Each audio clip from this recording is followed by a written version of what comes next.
Pinning an app on Android is a pretty cool feature because it allows you to sort of lock the phone to one specific app.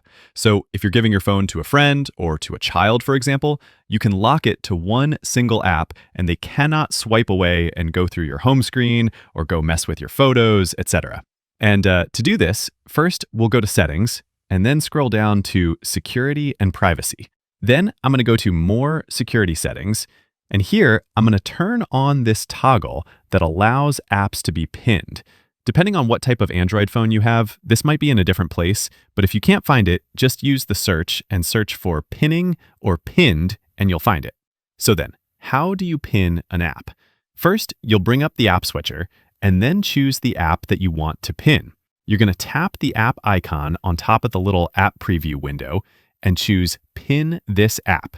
The phone will tell you that the app is now pinned, and to unpin, you're going to hold down these two buttons at the same time.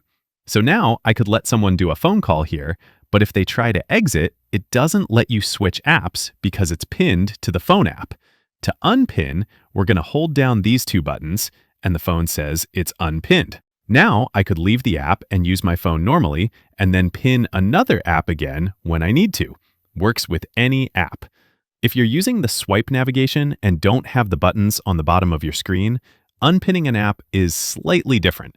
To unpin an app with the swipe navigation, you'll basically swipe up from the bottom and then hold your finger down until the phone says the app has been unpinned.